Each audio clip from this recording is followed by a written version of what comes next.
नमस्कार विद्यार्थी मित्रांनो, स्पंदन अकॅडमी या शैक्षणिक चॅनलमध्ये आपल्या सगळ्यांचं मनःपूर्वक स्वागत. विद्यार्थी मित्रांनो, आज आपण इयत्ता 10वीच्या इंग्रजी माध्यमाच्या मराठीच्या पाठ्यपुस्तकातील शाल हा जो गद्यपाठ आहे, त्याच्या खालचा जो भाषाभ्यास आहे, तो समजावून घेणार आहोत. पहिला प्रश्न त्यांनी काय दिलाय बघा बरं. पहिला प्रश्न त्यांनी दिलाय, उत्तरे लिहा. पु ल व सुनीताबाई यांनी दिलेल्या शालीचा लेखकाने पाठात केलेला उल्लेख. काय उल्लेख केलेला आहे त्यांनी? पुलकित शाल. म्हणजे आपल्याला चौकटीत काय लिहावं लागेल उत्तर? पुलकित शाल. त्याच्यानंतर 2004च्या मराठी साहित्य संमेलनाचे अध्यक्ष. आणि मग आपल्याला चौकटीमध्ये उत्तर लिहावं लागणार आहे की लेखक रा ग जाधव. पुढचा प्रश्न बघूया काय आहे. पाठात उल्लेख असणारी नदी. कोणत्या नदीचा उल्लेख पाठामध्ये आलेला आहे? तर ती नदी आहे कृष्णा नदी. आणि सभा संमेलने गाजवणारे कवी. मग आपल्याला चौकटीमध्ये विद्यार्थी मित्रांनो उत्तर काय लिहावं लागेल? नारायण सुर्वे. हे सगळे वस्तुनिष्ठ प्रश्न आहेत. जितकं विचारलंय तितकंच आपल्याला चौकटीमध्ये त्याचं उत्तर लिहायचं आहे. आता दुसरा प्रश्न त्यांनी काय दिलाय बघा. शालीचे पाठात आलेले विविध उपयोग लिहा. आणि या ठिकाणी त्यांनी आपल्याला इथे 5 चौकटी दिलेल्या आहेत. बरोबर आहे? मग प्रत्येक चौकटीतलं उत्तर काय आहे बघा. अंगावर मिरवणे. पहिला उपयोग काय आहे शालीचा? अंगावर मिरवणे. सन्मान करणे. एखाद्याचा सन्मान करायचा असेल तर आपण शालीचा उपयोग करतो. गरजवंताला देणे. ज्याला गरज आहे त्या व्यक्तीला आपण शाल देतो. भिक्षेकर्याला देणे. जी लोक भिक्षा मागतात, भीक मागतात, त्यांच्याकडे अंगावर घालायला एखादा चांगला कपडा सुद्धा नसतो. थंडीने त्यांना खूप त्रासदायक थंडी झालेली असते. अशा वेळेला आपण भिक्षेकर्याला शाल देतो. हा एक शालीचा उपयोग. आणि अभागी लोकांना देणे. ज्या लोकांना गरजेपुरता सुद्धा वस्त्र मिळत नाही आहे, अशा लोकांना आपण त्या शाली देऊ शकतो. आता तिसरा जो प्रश्न आहे, तो तिसरा प्रश्न आपण बघूया. खालील प्रसंगी लेखकाने केलेली कृती लिहा. काय दिलाय बरं? पहिली कृती त्यांनी. एका बाईचे बाळ कडाक्याच्या थंडीने कुडकुडत होते. मग लेखकाने कोणती कृती केलेली आहे? लेखकांनी सुटकेसमधील शाल काढली. बाईला हाक मारली व खिडकीतून तिला शाल आणि 5-50 रुपयांच्या नोटा दिल्या. म्हणजे ही कृती लेखकाने केली. दुसरा प्रश्न बघा. म्हातारा अशक्त भिक्षेकरी कट्ट्याला लागूनच चिरगुटे टाकून व पांघरून कुडकुडत बसल्याचे पाहिले. हे पाहिल्यानंतर लेखकाने कोणती कृती केली आहे बघा. लेखक 2 शाली कट्ट्यावर घेऊन आले व कुडकुडणाऱ्या म्हाताऱ्या भिकाऱ्याला त्यांनी दोन्ही शाली दिल्या. ही लेखकाने केलेली कृती आहे. आता चौथा प्रश्न. कारणे शोधून लिहा. पहिलं त्याने काय दिलंय बघा. एका बाईच्या बाळासाठी शाल दिल्याच्या घटनेची ऊब पुलकित शालेच्या उभेपेक्षा जास्त होती. कारण काय कारण आहे? कारण असं आहे, या घटनेतून लेखकांना परोपकार केल्याचे सुख मिळाले. हे कारण आहे. दुसरा प्रश्न बघूया. शालीच्या वर्षावामुळे नारायण सुर्वे यांची शालीनता हरवली नाही. कारण काय कारण आहे? सुर्वे मुळातच शालीन होते. पुढचा प्रश्न बघूया. लेखकांच्या मते शालीमुळे शालीनता जाते. कारण कारण काय दिलंय बघा. उत्तर काय लिहायचंय आपल्याला. सन्मान करण्याच्या रूपाने आपण एक शालीन जग गमावून बसण्याचा धोकाच मोठा आहे. विद्यार्थी मित्रांनो, या सगळ्या मुद्द्यांचा आपण चांगला परिचय किंवा चांगलं समजावणं आपल्या त्या व्हिडिओमध्ये केलेलं आहे. त्याच्यामुळे ही प्रश्नोत्तरं बघण्याच्या आधी आपण जो या पाठाचा व्हिडिओ टाकलेला आहे अर्थाचा, तो सुद्धा तुम्ही आधी नीट समजावून घ्या. पुढचा प्रश्न काय आहे बघूया. पुढचा प्रश्न त्यांनी दिलेला आहे, आकृती पूर्ण करा. आणि इथे मध्यभागी त्यांनी काय दिलंय बघा. लेखकांनी भूषवलेली पदे. लेखकाने कोणकोणती पदं भूषवली आहेत? पहिलं आपल्याला चौकटी ह्याच्यात काय लिहावं लागेल? विश्वकोशाचे अध्यक्षपद. आणि दुसऱ्या ह्याच्यामध्ये काय लिहावं लागेल? साहित्य संमेलनाचे अध्यक्षपद. चला, आता पुढचा प्रश्न काय म्हणतोय बघा. खालील वाक्यातील कृतीतून किंवा विचारातून कळणारे लेखकाचे गुण शोधा. बघूया बरं. पहिला प्रश्न त्यांनी दिला आहे, बाईला हाक मारून खिडकीतून शाल व नोटा दिल्या. मग ह्या कृतीतून किंवा विचारात कृतीमधनं आपल्याला लेखकाचा कोणता गुण जाणवतो? आपल्या सगळ्यांना याचं उत्तर येईल, संवेदनशीलता. पुढचा प्रश्न बघूया. खरे तर खरीखुरी शालीनता शालीविनाच शोभते. या विचारातनं लेखकाचा कोणता गुण जाणवलाय? वास्तवाचे भान. पुढचा प्रश्न बघा. हळूहळू मी सगळ्या शाली वाटून टाकल्या. या कृतीमधनं लेखकाचा कोणता गुण दिसतोय? उदारपणा. हे सगळे वस्तुनिष्ठ प्रश्न आहेत विद्यार्थी मित्रांनो. लक्षात येतंय? अचूक शब्दामध्येच त्याचं उत्तर आपल्याला लिहायचंय. खालील शब्दातील अक्षरांपासून अर्थपूर्ण शब्द तयार करा. पहिला शब्द त्यांनी दिलाय बघा, जवळपास. आणि ह्या जवळपास मधनं कोणकोणत्या शब्द तयार होतात? साधारणतः 3 ते 4 शब्द तुम्ही लिहिणं अपेक्षित आहे. बघा बरं. आपण पहिला शब्द लिहिलाय पास. दुसरा शब्द आपण लिहिलाय जव. नंतर आहे पाळ. नंतर आहे वळ. नंतर आहे पाज. नंतर आहे जळ. आणि नंतर आहे जपा. दुसरा शब्द त्याने दिलेला आहे उलट तपासणी. बघा बरं. टपाल, त्याच्यानंतर पास, सपाट, पात, लस, पाल, सल. अजूनही काही काही शब्द तयार होतील, पण एवढे शब्द आपल्यासाठी खूप झाले. पुढचा प्रश्न बघूया. 8वा प्रश्न त्यांनी काय दिलाय बघा. अधोरेखित शब्दासाठी योग्य समानार्थी शब्द वापरून वाक्ये पुन्हा लिहा. आधी प्रश्नातलं वाक्य काय बघूया. नारायण सुर्वे यांच्या कार्यक्रमांना अहोरात्र भरतीच असे. आणि त्यांनी अहोरात्र शब्दाखाली काय केलेली आहे? अंडरलाईन केलेली आहे, अधोरेखित केलाय हा शब्द. म्हणजे अहोरात्र शब्द काढायचा आणि त्याच्याऐवजी त्याला समर्पक असा समानार्थी शब्द लिहायचा.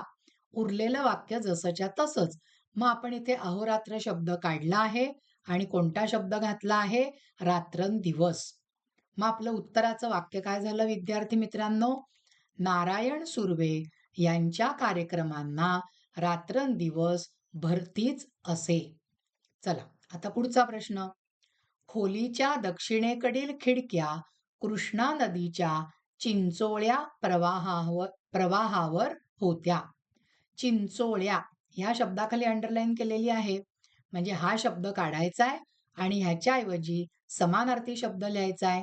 तो आपण इथे लिहिलाय बारीक. मग आता उत्तराचं वाक्य आपलं काय झालं? खोलीच्या दक्षिणेकडील खिडक्या कृष्णा नदीच्या बारीक प्रवाहावर होत्या. पुढचं बघा. पुढचं त्याने आपल्याला काय दिलेलं आहे? मी सगळ्या शालींचे गाठोडे बांधून निकटवर्ती मित्राकडे ठेवले. आता निकटवर्तीचा अर्थ काय आहे? जवळचा. मग आता आपल्याला इथे निकटवर्ती शब्द काढून काय लिहावं लागणार आहे? जवळच्या. म्हणजे आपलं उत्तराचं वाक्य काय येणार आहे? मी सगळ्या शालींचे गाठोडे बांधून जवळच्या मित्राकडे ठेवले. लक्षात येतंय तुमच्या? पुढचा काय प्रश्न आहे बघा. पुलकित हे उत्तर येईल असा प्रश्न तयार करा. मग आपण प्रश्न काय तयार केलाय बघा. पुलंनी दिलेल्या शालीला लेखकांनी कोणते नाव दिले आहे? मग त्याचं उत्तर येणार पुलकित. चला, आता 10वा प्रश्न. 10व्या प्रश्नामध्ये त्यांनी काय सांगितलंय बघा. शालीनपासून शालीनता भाववाचक नाम तयार होते. त्याप्रमाणे ता, त्व, आळू आणि पणा हे प्रत्यय लावून तयार झालेली भाववाचक नामे लिहा. मग तापासून आपण इथे काय लिहिलेलं आहे बघा. आपण लिहिलेलं आहे आतुरता. त्वपासनं कोमलत्व, आळूपासनं दयाळू, पणापासनं प्रामाणिकपणा. अगदी सोपं आहे विद्यार्थी मित्रांनो. पुढचा प्रश्न आहे, अधोरेखित शब्दांचे लिंग बदलून वाक्ये पुन्हा लिहा. लेखक सुंदर लेखन करतात. म्हणजे आता अंडरलाईन केलेला शब्द कोणता आहे? अधोरेखित केलेला लेखक. मग त्याचं लिंग बदलून आपल्याला काय लिहावं लागणार आहे? लेखिका. आणि मग आपलं उत्तराचं वाक्य काय होणार आहे? लेखिका सुंदर लेखन करतात. पुढचा प्रश्न बघा. तो मुलगा गरिबांना मदत करतो. आता मुलगा, मग मुलगा लिंग बदलून काय होणार आहे या ठिकाणी? मुलगी. मग आता आपल्याला वाक्य कसं बनवावं लागेल? तो मुलगी असं नाही म्हणता येणार, त्याच्यामुळे तोच्या ऐवजी आपल्याला बनवावं लागलं इथे ती. बरोबर आहे. ती मुलगी गरिबांना, आता प्रश्नामध्ये करतो आहे क्रियापद, ते इथे चालणार नाही, लिंग बदललं म्हणून क्रियापदाचा शब्दही आपण बदलला. करते. ती मुलगी गरिबांना मदत करते. आता महत्वाचा प्रश्न येतो स्वमत. हा दीर्घोत्तरी प्रश्न आहे. पहिला प्रश्न बघा.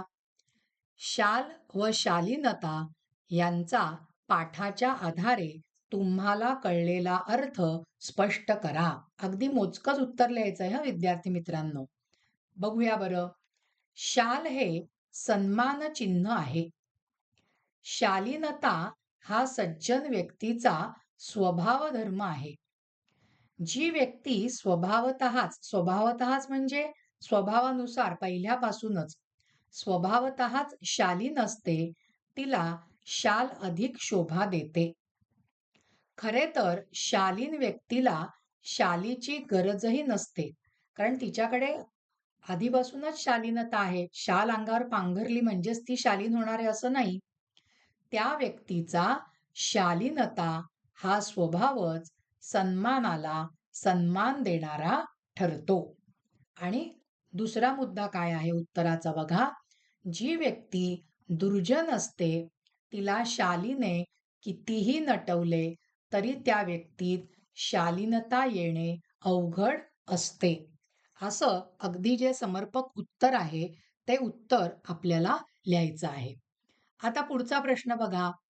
भिक्षेकर्याने केलेला शालीचा उपयोग याविषयी तुमचे मत लिहा. चला, काय उत्तर येतंय बघा. लेखकाने एक म्हातारा भिक्षेकरी ओंकारेश्वराच्या पुलावर थंडीने कुडकुडताना पाहिला. लेखकांच्या मनात करुणा निर्माण झाली. त्यांनी त्या भिक्षेकर्याला आपल्याकडील 2 शाली दिल्या. आपण परोपकार केला या जाणीवेने ह्या जाणीवेने लेखक समाधानी होते. पण आणखी 4-5 दिवसांनी लेखकांनी पाहिले की तो म्हातारा भिक्षेकरी अंगावर चिरगुटे घेऊन पूर्वीसारखाच बसला आहे. उत्सुकतेने लेखकांनी त्याला शालीबद्दल विचारले असता भिक्षेकर्याने सांगितले की त्याने त्या शाली विकल्या आणि 2 दिवस पोटभर खाल्ले. शालीच्या शोभेपेक्षा पोटाची आग फार वाईट या त्याच्या सांगण्यात तथ्य होते, वास्तव होतं. त्याच्या अंगावर शाल पाहून त्याला कोणीही भिक्षा दिली नसती, त्यामुळे त्याला अन्नही मिळाले नसते. त्यामुळे भिक्षेकर्याने केलेला शालीचा उपयोग मला पटला, कारण त्यातून वास्तवाचे भान सूचित होते. म्हणजे आपण उत्तर लिहिताना तिथे आपलं मत सांगितलं की हो बरोबर आहे, त्यांनी जर का शाल पांघरली असती तर त्याला कोणी भिक्षा दिली असती का? अन्न दिलं असतं का? नसतं दिलं. आणि ती शाल त्यांनी विकली, त्याच्यामुळे त्याला 2 दिवस अगदी पोटभर जेवायला मिळालं. असं आपण आपलं हे थोडक्यात स्वमत लिहिलेलं आहे. पुढचा प्रश्न बघा. लेखकाच्या भावना जशा शाल या वस्तूशी निगडीत आहेत, तशा तुमच्या आवडीच्या वस्तूशी निगडीत असलेल्या भावना तुमच्या शब्दात लिहा. विद्यार्थी मित्रांनो, इथे मी याचं उत्तर दिलेलं नाहीये. कारण इथे प्रत्येकाचं उत्तर हे व्यक्तिपरत्वे, विद्यार्थीपरत्वे वेगवेगळे येणार आहे. म्हणजे शाल हिच्याभोवती जशा लेखकाच्या भावना निगडीत आहेत, तसं तुम्हाला तुमच्या आयुष्यामध्ये सुद्धा अशी एखादी वस्तू निश्चितच आठवेल, की तिच्याबरोबर तुमच्या भावना ह्या बांधल्या गेलेल्या आहेत किंवा दृढ झालेल्या आहेत. त्याच्यामुळे ह्याचं उत्तर मी नाही लिहिलेलं. तुम्हाला तुमच्या जीवनातला आलेला अनुभव या ठिकाणी विशद करायचा आहे, सांगायचा आहे. मी फक्त थोडंसं त्याबद्दल, ह्या प्रश्नाच्या उत्तराबद्दल तुमच्याबरोबर चर्चा करते, की जेणेकरून तुम्हाला हे उत्तर लिहिताना दिशा मिळेल. बघा, आपण आता 10वी मध्ये आलेलो आहोत. तर 1ली ते 10वी मध्ये कोणत्यातरी इयत्तेमध्ये तुम्हाला कशात तरी चांगलं बक्षीस मिळालं असेल. मग कोणाला ढाल मिळाली असेल, कोणाला पुस्तक मिळालं असेल, कोणाला पेन मिळालं असेल, कोणाला चांदीची ट्रॉफी मिळाली असेल, पेला मिळाला असेल किंवा आपल्या इतर नातेवाईकांनी काहीतरी तुम्हाला छान भेट दिली असेल, परीक्षेत चांगला नंबर आला किंवा खेळामध्ये चांगलं नाव कमावलं म्हणून. मग त्या अनुषंगाने तुम्ही 5 ते 6 वाक्यांमध्ये ह्याचं अतिशय समर्पक असं उत्तर लिहू शकता. लक्षात येतंय विद्यार्थी मित्रांनो? तर आज आपण शाल हा जो गद्यपाठ आहे, त्याच्या खालचा भाषाभ्यास समजावून घेतलेला आहे. विद्यार्थी मित्रांनो, इथे एक सूचना द्यायची आहे, ती म्हणजे ज्यांना कोणाला ऑनलाईन क्लास लावायचे असतील, मग सी-बी-एस-सीचे असतील, आय-सी-एस-सीचे असतील, तुमच्यापैकी इतर कोणी असतील त्या बोर्डामध्ये, तर त्यांच्यासाठी किंवा आपलं हे जे स्टेट बोर्ड आहे, त्याच्यामध्ये 8वी ते 10वी तुमचं मराठी माध्यम असू दे, सेमी इंग्लिशचं माध्यम असू दे किंवा इंग्लिश मीडियम असू दे, मराठी आणि संस्कृतचा क्लास तुम्हाला जर का लावायचा असेल, तर हा जो माझा मी कॉन्टॅक्ट दिलेला आहे, मेल दिलेला आहे, की अश्विनी साठे 256@gmail.com ह्याच्यावरती तुम्ही संपर्क करू शकता. आणि जर का तुम्हाला बोर्डाच्या पद्धतीने तयार केलेल्या कृतीपत्रिका हव्या असतील, तर म्हणजे परीक्षा पेपरचे सेट हवे असतील, तरी सुद्धा तुम्ही या माझ्या मेलवरती मला संपर्क करू शकता. तशा कृतीपत्रिका आणि त्याची जी आदर्श उत्तरं आहेत, त्याचा संच तुम्हाला निश्चित घेता येऊ शकतो. तर ज्यांना कोणाला असा पेपर सेट हवा असेल, त्यांनी निश्चितच संपर्क करा. कारण विद्यार्थी मित्रांनो, ज्यावेळेला मी शाळेमध्ये अध्यापन करत होते, त्यावेळेला मी 5 वर्ष मराठी या विषयाचे आणि 5 वर्ष संस्कृत या विषयाचे बोर्डाचे पेपर तपासलेले आहेत. त्याच्यामुळे कृतीपत्रिका कशी काढली जाते, ती कशी तपासली जाते, निश्चित काय लिहिलं की पैकीत गुण मिळतात, काय लिहिलं नाही तर आपला मार्क, आपला गुण जातो. हे सगळं त्या अनुभवातनं म्हणजे तो सगळा अनुभव माझ्यापाशी आहे. तर तुम्ही जर का असे पेपर सेट घेतलेत आणि ते लिहून जर का पाठवलेत आणि त्याची आदर्श उत्तरपत्रिका तुम्हाला हवी असेल, तर असा जर का तुम्ही संच घेतलात, तर तुम्हाला त्याचा निश्चितच फायदा होऊ शकतो. आधी तुम्हाला पेपर सेट दिले जातील, काही कालावधी दिला जाईल आणि त्या कालावधीमध्ये तुम्ही पेपर सेट सोडवल्यानंतर तुम्हाला आदर्श ज्या उत्तरपत्रिका आहेत, त्याचा सुद्धा संच दिला जाईल आणि मग तुम्ही लिहिलेली उत्तरं आणि जी आदर्श उत्तरं आहेत, त्याची टॅली करायची आहे, तुलना करायची आहे. म्हणजे तुमचं उत्तर अधिकाधिक अचूक बनण्याकडे तुम्हाला तुमचा कल ठेवता येईल. तर विद्यार्थी मित्रांनो, आपला आजचा हा भाग इथेच संपलेला आहे. तुम्हाला जर का हा भाग आवडला असेल, तर ह्या भागाला लाईक करा, ह्या भागाला शेअर करा आणि स्पंदन अकॅडमी या शैक्षणिक चॅनलला अजूनपर्यंत सबस्क्राईब केलं नसेल, तर लगेचच सबस्क्राईब करा. तुमच्या माहितीत इतर जी 8वी ते 10वीतली मुलं असतील, विद्यार्थी असतील, त्यांना सुद्धा आपल्या चॅनलची लिंक नक्की शेअर करा. आणि बेल आयकॉनचं बटन दाबायला विसरू नका, की जेणेकरून प्रत्येक तुम्हाला व्हिडिओचं नोटिफिकेशन लगेचच मिळत जाईल. धन्यवाद विद्यार्थी मित्रांनो.